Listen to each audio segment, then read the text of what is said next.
Social media starting stage లో ఉన్నప్పుడు ఆయన ట్రెండ్ ని క్రియేట్ చేశారు. లల్లు ముదిరాజు గారు ప్రస్తుతం అంతా ఉన్నారు.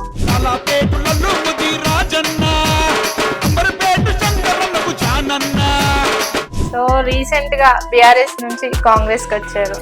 సో పార్టీ మారడానికి కారణం ఏంటి? శ్రీనివాస్ గౌడ్, బాల్క సుమన్, ఉవల బాలరాజు, పైలట్ రోహిత్ రెడ్డి, వందలాది కోట్లు, వేలాది కోట్లు. ఈటెల రాజేందర్ గారికి ఇచ్చారు కదా. మొత్తం రామ్మోహన్ రెడ్డి అనే వాళ్ళ ఇంటి ముందుకు వెళ్ళి రాలి ఆ రోడ్లన్నీ జామ్ అయిపోయినాయి. ఇంట్లోకి వెళ్ళి ఆయన బయటికి రావడానికి కూడా చాలా ఇబ్బంది పడింది. మొన్న ఎంపీ ఎలక్షన్ లో కూడా ముదిరాజు ఓట్లు కొన్ని లక్షల్లో కాంగ్రెస్ పార్టీ చేయడం జరిగింది. 8 సీట్లు అంటే మామూలు విషయం కాదు.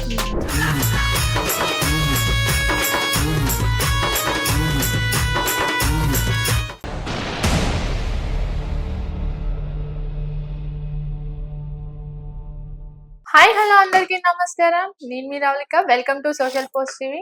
ఈ రోజు మీ ముందుకు ఒక స్పెషల్ గెస్ట్ ని తీసుకొచ్చాను నేను.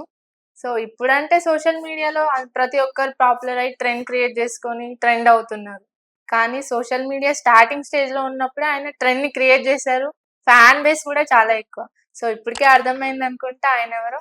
అంతేకాదు ఎంతో మందికి సర్వీస్ చేస్తూ పొలిటికల్ గా ముందుకెళ్తున్న లల్లు ముదిరాజు గారు ప్రస్తుతం అంతా ఉన్నారు. ఆయనతో ఈరోజు స్పెషల్ ఇంటర్వ్యూ. హాయ్ సార్, నమస్తే. నమస్తే మేడం. ఎలా ఉన్నారు? మేము చాలా బాగున్నాము. చాలా బాగుండాలి, అందరు బాగుండాలి, అందరు నేర్చుకుంటారు. సో రీసెంట్ గా బీఆర్ఎస్ నుంచి కాంగ్రెస్ కి వచ్చారు. సో పార్టీ మారడానికి కారణం ఏంటి? తెలంగాణ రాష్ట్రంలో ముదిరాజు హైయెస్ట్ పాపులేషన్.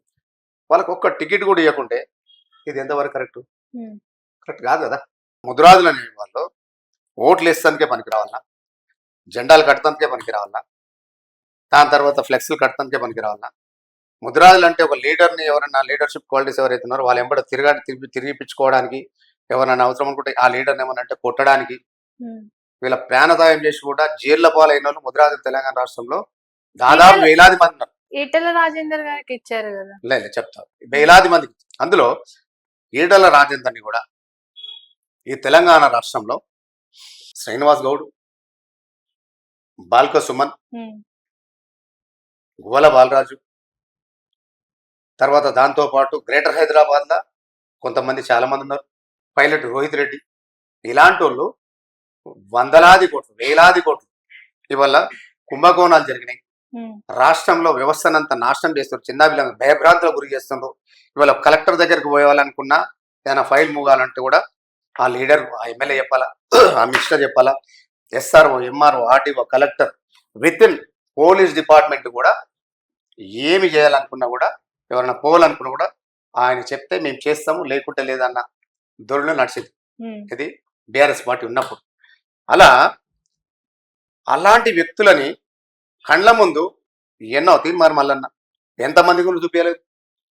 మల్లారెడ్డి భూములు కబ్జాలు ఎంతమంది గురించి చూపించాలి. వాళ్ళందరినీ కూడా యాక్షన్ తీసుకోకుండా, వాళ్ళ మీద చర్యలు తీసుకోకుండా ముదిరాజ్ కమ్యూనిటీకి సంబంధించి ఈటెల రాజేందర్ అన్న ఆయన ఉద్యమం నుంచి ఉన్నాడు.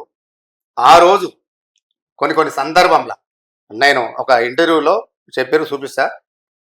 ఇంట్లో తినడానికి తిండి లేకుంటే ఉద్యమంలో తిరిగినప్పుడు 500, 500, 200, 300 వేసుకొని ఒక 1500, 2000 రూపాయలు వేసుకొని ఆ రోజు మట్టుకు ఒక దగ్గర వంట వండుకొని తిన పరిస్థితులు కేసీఆర్ అన్న కానీ వీళ్ళకు జరిగిన సందర్భాలు ఏదైతున్నాయి అవన్నీ కూడా గుర్తుపెట్టుకోవాలి. ఈ ప్రపంచంలో మనం ఏంటంటే 1000 ఏళ్ళు బతకనికి రాలే, బతికేది 100 ఏళ్ళు. ఆ 100 ఏళ్ళు కూడా 20, 30, 40, 50, 60, 70 సంవత్సరాలు ఎక్కువ బతకలేదు.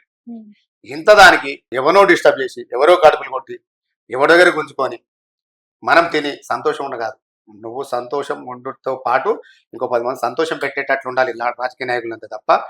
ముదిరాజ్ కమిటీకి సంబంధించి ఆయన నెక్స్ట్ క్యాడర్ ఆయనదే కాబట్టి రేపు ఏమైనా న్యూసెన్స్ జరుగుతుంది, ఎలాంటి మెయిన్ లీడర్స్ ఉంటే రేపు మా కొడుకుని ముఖ్యమంత్రి చేసేది ఉంది, వీళ్ళందరూ అడ్డుపడతారు. కాబట్టి ఏదైనా ఒక అవకాశం వస్తే ఆ అవకాశం బట్టి వీళ్ళని బయటికి గెంటేయాలని చెప్పేసి ఆ అవకాశం గురించి చూసేసి ఏదో అసైన్ ల్యాండ్ భూములు అంటే ఆల్మోస్ట్ రిజిస్ట్రేషన్ కావద్దు కదా. గవర్నమెంట్ ల్యాండ్కి సంబంధించి రిజిస్ట్రేషన్ కావద్దు. చేసింది ఎవరు తప్పు? గవర్నమెంటే. గవర్నమెంట్లో రిజిస్ట్రేషన్ అయింది, దాని తర్వాత ఇంకోరికి అయింది, దాని తర్వాత ఇంకోరికి అయింది, దాని తర్వాత ఇంకోరికి అయింది. ఎన్ని రిజిస్ట్రేషన్ డాక్యుమెంట్లు అయిన తర్వాత రాజేంద్ర అన్న పక్కకు ఏదైతే ల్యాండ్ ఉందో గరీబ్ వాళ్ళు వచ్చి సార్ నా బిడ్డ పెళ్ళి ఉంది, నాకు ఇట్లా పరిస్థితి బాగాలేదు, ఏదైనా ఉంటే ఇది నాకు ల్యాండ్ ఉంది సార్, ఇగో రిజిస్ట్రేషన్ డాక్యుమెంట్ ఉంది, తీసుకొని నాకు ఏమైనా డబ్బులు ఇవ్వండి సార్, నా బిడ్డ పెళ్లి చేసుకుంటా, నాకు ఇల్లు కట్టుకుంటా, నా పరిస్థితి బాగాలేదు అనుకుంటే సరే తీ అని చెప్పేసి ఆయన ఆ ల్యాండ్కు సంబంధించి ఏదో తీసుకోవడం జరిగింది. అది కూడా పెద్ద కాదు, ఓ 4-5 ఎకరాలు ఏదో, అది పెద్ద కొంపలు కొట్టుకుపోయింది లేదు, ఎదుటలకు అన్యాయం చేసింది కాదు, ఉంచుకున్నది కాదు. గవర్నమెంట్ భూమి స్పెషల్గా ఏ పొజిషన్ లేకుండా కూడా ఎక్కడో అడవిలు ఉన్నది మనకు ఉంచుకొని దాన్ని కబ్జా పెట్టి దాని డాక్యుమెంట్ ఆయన స్పెషల్గా తయారు చేసుకున్నది కాదు కదా. ఈటల రాజేందర్ బయటికి గెంటేయాలన్న ఉద్దేశంతోనే తప్ప స్పెషల్గా అది వేరేదేం కాదు. నువ్వు నిజంగా అట్లాంటి యాక్షన్ తీసుకోవాలనుకుంటే తెలంగాణ రాష్ట్రంలో ఎంతమంది మంత్రులు చేయాలి, ఎంతమంది మీరు అరాచకాలు చేయాలి, ఎంతమంది కిడ్నాప్ ఎక్కువ చేయాలి. బీఆర్ఎస్ పార్టీలు లేరా? బీఆర్ఎస్ పార్టీలు ఎంతమందిని ఇది చేయాలి? ఒకటి మీ మీడియా ద్వారా తెలియజేస్తున్నా, బాల్క సుమన్ గారికి క్యాంపస్లో ఆయనతో పాటు గోల బాలరాజు కానీ వీళ్ళందరం కానీ వాళ్ళతో పాటు నేను కూడా ఒక నిరుపేద కుటుంబంలో పుట్టినోని, క్యాంపస్కు మా లాలపేటకి ఎంత దూరం కాదు, మేము ఆడిపోతాం, వాళ్ళు మా దగ్గరికి వస్తారు. క్యాంపస్ ఉన్న స్టూడెంట్స్ వీళ్ళందరూ కూడా నాకు అన్న తమ్ముళ్ళ లెక్కనే, మేమందరం కూడా హాస్టల్లో పుట్టి పెరిగిన వాళ్ళమే, హాస్టల్లో చదువుకున్న వాళ్ళమే. ఆ హాస్టల్ పరిస్థితి మాకు తెలుసు కాబట్టి మీరు మీ పరిస్థితులు మీకున్న ఆ మూమెంట్స్ ఏవైతే ఉన్నాయో అవన్నీ మీరు గుర్తుకు తెచ్చుకొని మీ ఎంబడి ఉన్న హాస్టల్ మేట్స్ కానీ మీ క్లాస్మేట్స్ కానీ మీ ఇంటి పక్కల ఆజుబాజు ఉన్నోళ్ళు కానీ వాళ్ళందరినీ కూడా మీకు ఒక హోదా వచ్చింది. ఎమ్మెల్యేలు అయ్యారు, ఇంతకుముందుకు మంత్రులు అయ్యారు. దీనికి పక్క పెడితే మీరందరూ కూడా ఏం చేయాలా, అరే మాకు తినడానికి తిండి లేదని కాదు. తెలంగాణ రాష్ట్రంలో మీరు లైఫ్ స్టైల్ అంతా మాకు తెలుసు. నేను లాలాపేటలో పుట్టి పెరిగింది కాబట్టి క్యాంపస్ మీ లైఫ్ స్టైల్ ప్రతిదీ కూడా తెలిసిన, మీకంటే 1-2 ఇయర్స్ పెద్దనే ఉంటాను నేను. మా లాలాపేటలో వచ్చేసి కొన్ని సందర్భాల్లో చైలు కట్టుకొని లేబడేసి 500,000 రూపాయలకు నిలబడే సందర్భాలు ఉన్నాయి మారోడ షాప్ దగ్గర, మా దోస్తు షాప్ దగ్గర. అలాంటి పరిస్థితులు గుర్తు ఎప్పుడు పెట్టుకోవాలి. ఇలా మనం ఏంటంటే నిన్న ఏదో మనకు అవకాశం వచ్చింది, మన గురించి ఎవరికి ఏం తెలియదు, మనం ఈ ప్రపంచం మొత్తం మనమే తీసుకుమార్గం అనేది లేదు. పాత రోజులు గుర్తుపెట్టుకున్నాడే ఎప్పుడు కూడా మార్కెట్ నిలబడగలుగుతాడు. ఏదో ఒక టైం వచ్చిందని చెప్పేసి వీడెంత, రేవంత్ రెడ్డి ఎంత, వాడెంత, వాన్ బతుకెంత, మీ బతుకులు కూడా మాకు తెలుసు. నా బతికేందో నాకు తెలుసు కాబట్టే ఇవల్ల ఒక వైట్ పేపర్ లెక్క మేము బతుకున్నాం. ఉన్న దాంట్లో హ్యాపీగా ఉన్నాం, కష్టం చేసుకుంటున్నాం, పబ్లిక్లో ఉన్నాం. వీలైతే మేము ఒక 10 మందికి అన్నం పెడుతున్నాం, నా నుంచి కాకుండా దండం పెట్టేసి మీకు అమ్ముకుంటున్నాం. అది బీఆర్ఎస్ పార్టీలో ఈటల రాజేందర్కు ఎంత ఇంపార్టెంట్ ఇచ్చారో అంతే ఇంపార్టెంట్ తక్కువ చేసి పార్టీలకు బయటకు పంపించడం జరిగింది. దాంతోపాటు బీఆర్ఎస్ పార్టీలో ఆయన పక్క జరిగిన తర్వాత ముద్రాజులకు వేరే మంది లేరా? ముద్రాలు చాలా మంది చదువుకున్నారు, డాక్టర్లు ఉన్నారు, ఇంజనీర్లు ఉన్నారు, సైంటిస్టులు ఉన్నారు, మేధావులు ఉన్నారు, బిజినెస్ మ్యాన్ ఉన్నారు. ఇందులో కూడా లేరా? అప్పుడు ఇంజనీర్స్ కాదు కదా. ఇందులో కనీసం 3 టికెట్లు ఇస్తే బీఆర్ఎస్ పార్టీ వాళ్ళు ఖచ్చితంగా తెలంగాణ రాష్ట్రంలో 60 లక్షల మంది ముద్రాజులు ఉంటే ఇందులో 5,000 నుంచి 10-12,000 ఓట్ బ్యాంక్ మధ్యలో ఒక దాదాపు 15 నుంచి 22-23 మంది ఎమ్మెల్యేలు. అంటే ఇందులో 60 to 70-75% బీఆర్ఎస్ పడే ఓట్లు అన్ని ముద్రాజులు. కాంగ్రెస్ పార్టీ ఇంపార్టెంట్ ఇచ్చింది, కాంగ్రెస్ పార్టీ ముద్రాజులకు పెద్దపీట వేసేసి టికెట్లు ఇచ్చింది కాబట్టి ముద్రాజులందరూ కూడా ఏకమై కాంగ్రెస్ పార్టీకి ఓట్లు వేయడం జరిగింది. అదే కాంగ్రెస్ పార్టీకి ఓట్లు వేస్తే ఇలా కాంగ్రెస్ పార్టీ రూలింగ్ నడుస్తుంది. అందులో రేవంత్ రెడ్డి అన్న నాయకత్వంలో ఖచ్చితంగా మనం అందరం పనిచేయాలన్న ఉద్దేశంతోనూ ముద్రాజులందరూ కూడా రేవంత్ రెడ్డి నాయకత్వం బలపరుస్తూ కాంగ్రెస్ పార్టీకి ఓట్లు వేసింది కాబట్టి ఇలా కాంగ్రెస్ పార్టీ రూలింగ్ ఉంది.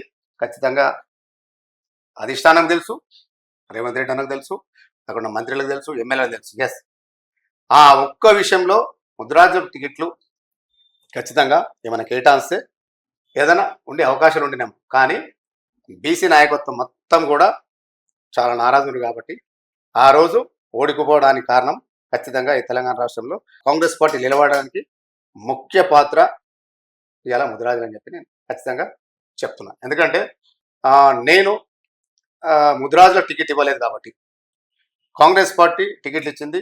దాంతోపాటు ఎమ్మెల్యే ఎలక్షన్లో బీఆర్ఎస్ పార్టీ పనిచేసినా కాబట్టి కనీసం మన కులానికి ఇంపార్టెంట్ ఇచ్చారు కాబట్టి మనం ఏం చేసినామంటే ఈ బీఆర్ఎస్ పార్టీ నుంచి కాంగ్రెస్ పార్టీలో వచ్చి ఈ ఎంపీ ఎలక్షన్స్ కూడా దగ్గర ఒక 3 ఇప్పుడు ఎంపీలకు నేను పనిచేయడం జరిగింది.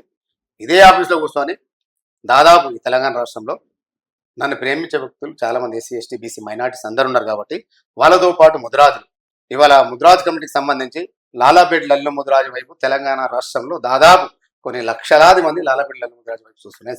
మా కులంలో లాలాపేట లల్లు ముదిరాజు అని ఉన్నాడు. మాకు సంబంధించిన మంచి చెడ్డకు కష్ట సుఖాలకు అన్ని వర్గాలతో పాటు ముదిరాజు కులానికి కూడా ఆయన ఏదైనా చేదోడువాదుగా ఉంటున్నాడు కాబట్టి మనం ఒక వాయిస్ ఇచ్చిన ఇవాళ సోషల్ మీడియాలో నేను ఒక వీడియో మనం ఒక ప్లే చేస్తే దగ్గర ఒక 2-3 రోజుల లోపల 23 నుంచి 24 లక్షల మందికి రీచ్ అవుతుంది మాకు సంబంధించి సోషల్ మీడియాలో. అట్లా అందరూ కూడా నన్ను ప్రేమిస్తారు.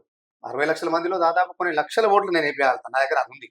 ఎందుకంటే నన్ను కూడా ప్రేమిస్తారు కాబట్టి అన్ని వర్గాలకు సంబంధించిన ప్రేమించిన వాళ్ళు ఉన్నారు కాబట్టి ఓట్లు వేయించే సత్తా మన దగ్గర ఉంది కాబట్టి ఖచ్చితంగా ఈ కాంగ్రెస్ పార్టీలో వచ్చినాం. మొన్న కూడా ఎంపీ ఎలక్షన్లో పనిచేసినాం. రేవంత్ రెడ్డి అన్న కూడా చాలా కష్టపడ్డాడు. ఆయన ఒకే ఒక్కడు ఇంతమంది కాంగ్రెస్ పార్టీలో లీడర్స్ ఉన్నారు.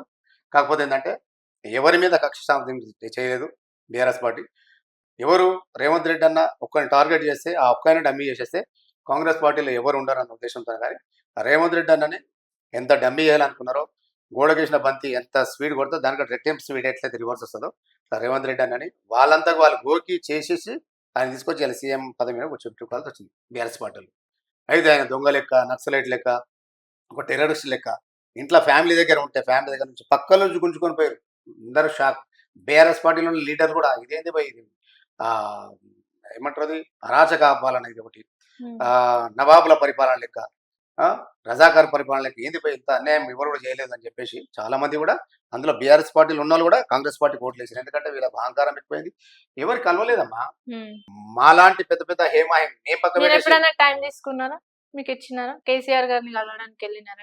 నేను కేసీఆర్ ని కలవడం జరిగింది, కేటీఆర్ కలవడం అంటే టైం ఇచ్చినట్టు చెప్పండి. టైం ఇచ్చినంటే తెలంగాణ రాష్ట్రంలో ఎమ్మెల్యేలు ఉండని, ఎంపీలు ఉండని, మినిస్టర్స్ ఉండని వీళ్ళెంబడి ఎవరైతే గన్మ్యాన్స్ ఉంటారో, వీళ్ళెంబడి ఎవరైతే బాడీ గార్డ్స్ ఉంటారో మా అదృష్టానికి ఏంటంటే మమ్మల్ని అందరు గుర్తుపడతారు కాబట్టి మేము పోయినా కలుస్తారు, చేసి మమ్మల్ని పంపించేస్తారు.